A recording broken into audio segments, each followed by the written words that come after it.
We can't do that. All right, welcome back to the Ireland Contracting Nightly Sports Call. And if you need a roof, make sure you call Ireland Contracting. They're the best in the business. I would call them if I need a roof. I'm sure Paul would call them too. 1-800-NEW-ROOF, easy to remember. 1-800-NEW-ROOF.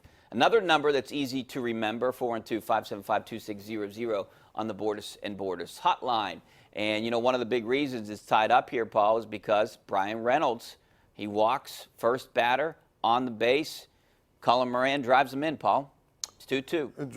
Well, you know, you had right before that they had a chance for a double play and they couldn't turn it, and then they had a chance for a double play on Colin Moran, who's slow, and they couldn't turn it because the throw wasn't where the second baseman could field it and make the turn quick, or actually it was second to short.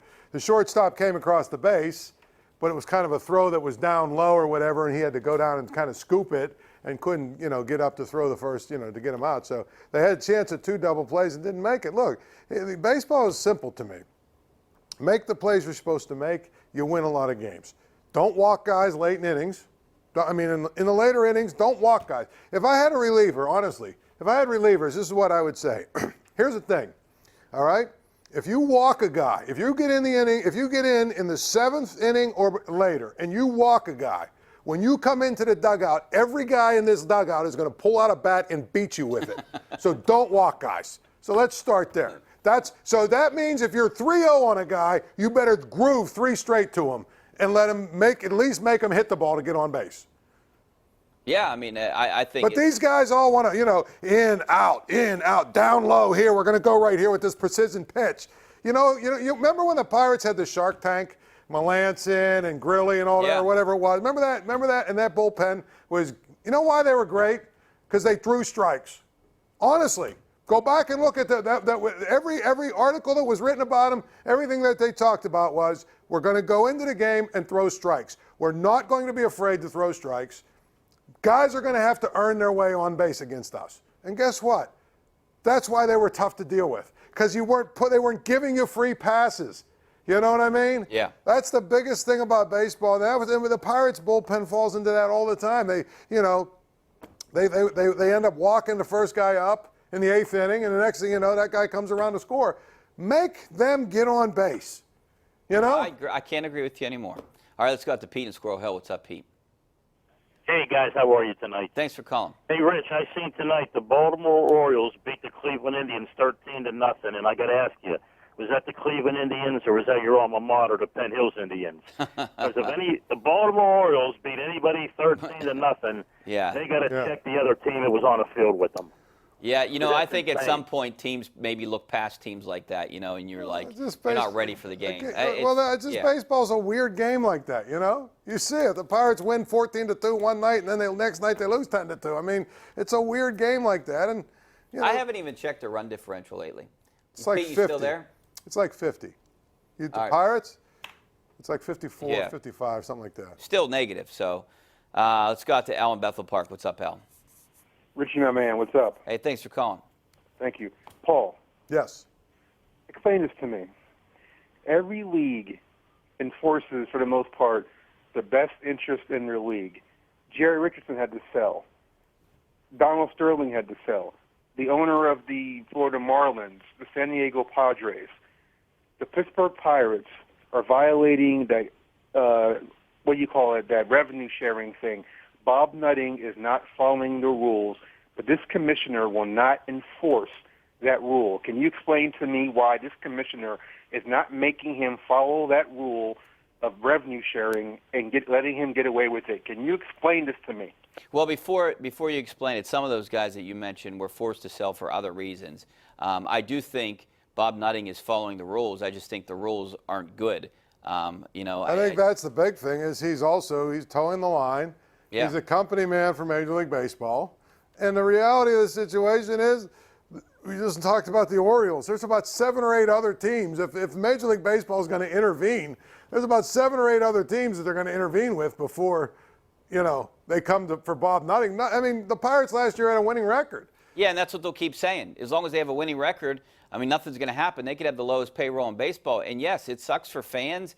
It's bad for us. You don't want to cover a team that you're looking at that just already loses before the season even starts, because you're looking at the payroll. And they need a salary cap. The fact that Bob Nutting doesn't vote for a salary cap because it would help his team, it would help all these small market teams. The fact that he doesn't vote for it and didn't vote for it the last time the CBA was up has to tell you a lot. Has to tell you that he is making a boatload of money. I'd be mad if I was a large market team, Paul. These teams are paying these teams to be mediocre. But a lot of the large market teams will say, you know what, there's less teams for me to worry about. Yeah, I guess you can look at that way. You know what I mean? All right, less teams for us to worry about. We can just roll right through them. Kirk in Harmer, what's up, Kirk? How you doing, guys? Good, thanks for calling. Hey, listen, 100% advocate of the safety netting being extended down the sidelines, first and third base. But I can tell you this, even as an adult, on a number of occasions over the years, I find myself writing box scores into my program or reading statistics up on a scoreboard. I hear the crack of the bat, and I go, oh, my.